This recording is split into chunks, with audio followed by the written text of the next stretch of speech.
if you're willing to talk to us about a deal for this guy, we'll take the whole contract. Okay.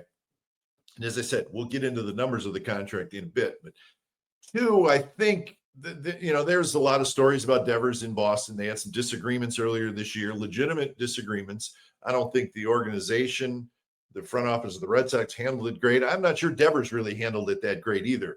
And there seemed to be some hard feelings. Bregman signed in the offseason. Devers wasn't happy about that. Took him off his position that he wants to play. That's third. I asked him to play first. So there was a lot of things going on. So, I think in reading some stuff today, I think it could be that Devers may have been a little unhappy in Boston. And that certainly worked in the Giants' favor. The Red Sox have a whole bunch of young talent. They got 3 or 4 really, really good young players that are, I think a couple of them are in the big leagues. And I think they want to build around those guys. So maybe the Red Sox felt like, well, if we can get out from under this much money, we have these terrific young players, young prospects, maybe we shift gears. I think those things all kind of worked in the favor of the Giants. And let's not forget the Giants, and we've said this many times on the show, the Giants, one of their best assets is their pitching depth. They were able to offer the Red Sox a terrific young starting pitcher who I think has more upside than Kyle Harrison. I think Harrison he's decent right now, and I think he has a chance to get better. When you can say to a team, okay, let's start talking some players. We'll start with Kyle Harrison. Well, every team is going to say, oh, okay, well, we'll listen on Kyle Harrison. So I think all those things factored in, and even that, it still makes this deal getting done unbelievable, especially this time of year where it's the middle of June. And I put it out there on social media. Deals like this just don't get done in the middle of June. They just don't. This is an off-season kind of deal. This is maybe a trade deadline kind of deal. But to do it in the middle of June, got to give Buster and Zach and his guys, Jeremy, and you got to give these guys a ton of credit because they went out and they got really exactly what the Giants needed, a left-handed hitter and a guy who, again, I think is a top 10, top 15 offensive player in all of baseball. I mean, and I don't listen. That's an opinion, and a lot of people have different opinions, but it would be hard to argue that he's not a top 15 offensive player. So let's get to the contract. So Devers is in the second year of a 10-year, $313 million deal. So this is a massive deal, folks. I mean, there's no question about it. It sounds like I've seen a couple things where obviously you can do the math, 10 years, 313 million. But it sounded like he's got, somewhere between $250 and $260 million left on that contract. There's no opt-outs. It's straight 10 years, 313 million. And again, this is the second year of that deal. So after this year, 8 more years, the contract runs through 2033. Giants are taking on all that money to make him a cornerstone. And, I remember when the Red Sox signed this deal with Rafael Devers, their thing was, well, we're going to make him the cornerstone of our franchise. When you give somebody that kind of contract, he becomes the cornerstone. But then a year and a half later, things weren't going that well in Boston, and the Giants jumped in. Giants saw an opportunity, a very, very rare opportunity to get a guy like that. And I mean rare. And they jumped on it, and and they made the deal. And I think what's interesting too is, I know people are going to be concerned about the length of the contract and the amount of money, and that's fine. I get all that. It's not our money, so let's not worry about it too much. But let's remember this: we have watched the Giants attempt to sign big-time hitters in free agency. We all know the stories. Judge, Ohtani, Stanton, our trade for Stanton, Harper. We all know the story. And they have offered huge amounts of money, more money than what's left on this contract. In some cases, I mean, they may have offered Judge twice as much as what's left on this contract. Okay. So the point is the Giants were having trouble, and we're probably going to continue to have trouble to sign big name free agent hitters. They've seen it go happen now for 4, 5, 6 years. It's been an issue. So what's another way to get a hitter? Trade. But how often does the possibility of acquiring somebody like Devers in a trade happen? Hardly ever. Hardly ever. You'd have to look long and hard. Even Mookie Betts, he didn't have that huge contract when he got traded to the Dodgers. He signed that soon after he got traded to the Dodgers. And I think it was a 12-year deal or something huge. So I just think the Giants said, this thing about getting hitters here as free agents is an issue. It's an issue. You know, we may not agree with the hitters' thinking, but it's an issue. They were able to get Adames. They jumped on Adames. They gave him a huge contract, and he accepted it. But we've also seen what's happened with the Ohtanis and the Judges, and well chronicled, right? So they saw a shot to get a hitter a different way, and they jumped on it, and they got Rafael Devers. So let's talk about who left the Giants, right? I mean, hey, you got to give something up to get somebody like Devers, and they did. They gave up a lot. They gave up Kyle Harrison. We love Kyle. We all know his story. Bay Area kid, went to De La Salle. I think the upside with Harrison is huge. He's not a finished product yet, but he's getting there, and he's going to get a fresh start. You hate to see Kyle Harrison go. You knew that if the Giants were going to make a huge trade, and we all wanted to, got to get a hitter. Well, we all said it. Whoever that hitter may be, if you're going to make an effort to get one, the trade was probably going to start with one of the Giants' young pitchers, Harrison, Birdsong, Roop, Wisenhunt. One of those four was going to have to go if you were going to get a middle of the order hitter in a trade. I think we all were aware of that. And it turns out in this case, it was Kyle Harrison. So Harrison is part of the deal. Jordan Hicks is part of the deal. And this is interesting. You know, we saw good things from Jordan Hicks. We also saw him struggle a lot. He got a big contract with the Giants. And this is part of the whole deal here.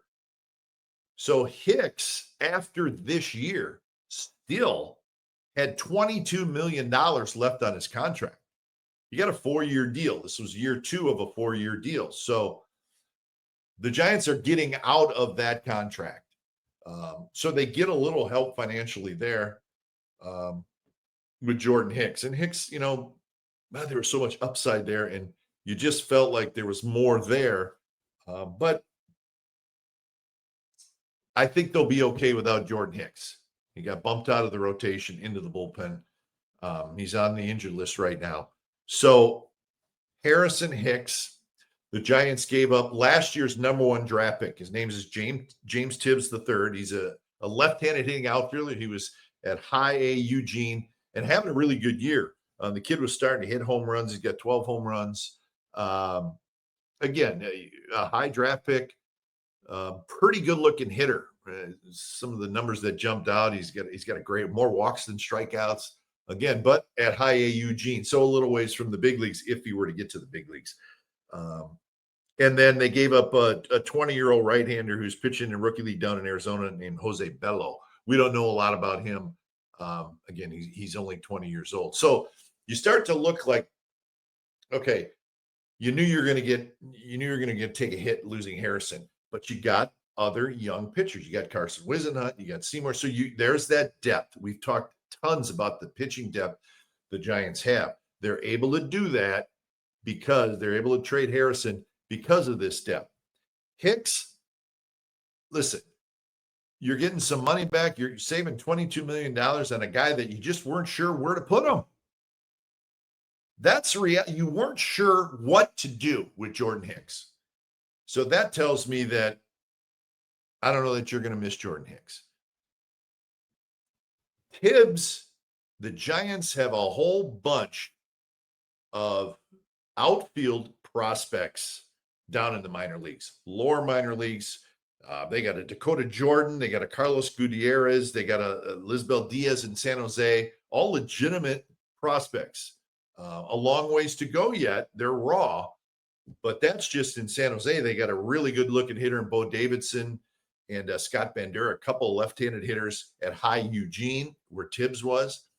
But again, that's just in the lower minor leagues. In AAA, you got Matos, you got Luciano, you got Grant McCray, you got Wade Meckler. So they have quite a few outfield prospects, some in the lower levels and some very close to the big leagues, some guys that we've seen in the big leagues. So again, that's where you can you deal from a position of strength. And I think that's what the Giants did. So I always ask myself when a trade like this happens, and this is nothing against the guys that were traded with. Of that group, when you go to a Giants game, whether it be this year or 3 years down the road, of that group, who are you, the group that got traded, who are you going to miss? Are you going to say, oh my gosh, Jordan Hicks is gone? What are we going to do? Are you going to say, oh man, can't believe Tibbs isn't here? We don't know anything about Bello. He may be a Cy Young. I don't know. We may say, Kyle Harrison, hey, he's pretty good. But you've got a middle of the order hitter who's been an all-star 3 times, who's been a silver slugger twice in his 7-year major league career, who's going to sit right in the middle of your lineup for the next 8 years. The next 8 years. So look at the trade however you want. I'm just kind of giving you some guardrails here on who he is, how they were able to get him, what responsibility they have contractually, and who they gave up. And I'll let you make your own decisions on this trade. And feel free, throw a question. Ryan, the producer's got an eye on the questions. I'll check over here on the comments section if I can. But here's Daniel S. Tibbs doesn't worry me, but Harrison's upside scares me. Fair, very fair. You got Rafael Devers for 8 years in the middle of your lineup. Kyle Harrison, and I hope he does. I really do, because I like Kyle a lot. I know his family. They're good people. I hope he wins a Cy Young. I really do. I hope he goes to Boston and just deals. But when Rafael Devers is doing what we think he's going to do, and that's anchor a lineup for a long time, are you really going to just miss Kyle Harrison? And that's not a criticism. That's just reality. I don't think so. I just don't think so. So like I said, that's my opinion on this whole thing. It's just, to me, it's hard to find a negative about this deal, except maybe the length of contract. But that's the price you pay. That's the price you're going to have Devers a long time. In the last 2 or 3 years of the contract, when he's maybe 35, 36, 37, you know what? The contract may not look great, but the first 5 or 6 years are probably going to look pretty good, because he's still only 28 years old. This is a player right in the middle of his prime. So that's my look at this trade. And again, give me your comments, give me your questions, and like I said, I'll do my best to keep an eye on them. This is a good one. Bob Best said, revenge. It's the revenge for the Orlando Cepeda for Ray Sadecki trade. Well, yeah, that Giants, old time Giants fans still talk about that trade. And then Orlando, of course, had to go to St. Louis and win an MVP. So now I'm going to move on to the next section of the show. And it's about the Devers trade and how some of the decisions now come into play because of this trade. Because now there's some moving parts, right? So the question here is, and think about these questions, and these are decisions that the Giants front office will have to make, and the coaching staff will have to make. But with Devers, I think he's just going to stay at DH, but I could be wrong. But I know a lot of people have commented like, well, maybe he'll play third base till Chapman's back. I don't know how much Devers has been working out at third base. I don't know how much Devers has been working out at first base. I don't know. That's going to be an interesting question. I think he stays at DH. I do. Maybe down the road, maybe next year. Maybe Devers says, I'll play first base. And I know Eldridge, I get all that, but Bryce Eldridge is still 20 years old. So that's kind of a question about third base for right now, and for first base probably into the future. But I still think Devers is here to DH, even if it was a short-term thing at third base with Chapman coming back in hopefully 2 to 3 weeks. But so that that's a question that's a decision that needs to be made by Devers. And is he just DH? Does he play third for a little while? Does he think about playing first this year and maybe into the future a little bit? And he and Elders, whatever you get, we're not going to complain about having both those guys. Is it a Dom Smith, Wilmer Flores? They got first base covered now, and we're just going to let Devers DH, and we'll let Casey Schmidt play third. Is that the way it's going to roll until Chapman gets back? I think that's probably what's going to happen, but that's just my guess. But clearly, Wilmer Flores is going to lose some at bats. The DH spot, if that is where Devers plays every day, Wilmer's going to lose some at bats. He'll get some time at first base. But what it does is Wilmer's still going to get his at bats. He just, it's not going to be as many, but it strengthens your bench. And you think about looking ahead a little bit, if you got a struggling, Bailey struggling, Fitzgerald struggling, if you got a struggling hitter and it's late in the game, you have Wilmer on your bench to pinch hit, and that's a huge asset to have. So all is not lost with Wilmer Flores, but he is probably the guy that's going to lose some at bats. And then somebody's got to go. Roster spot. Somebody's got to go. They're going to put Devers on the roster.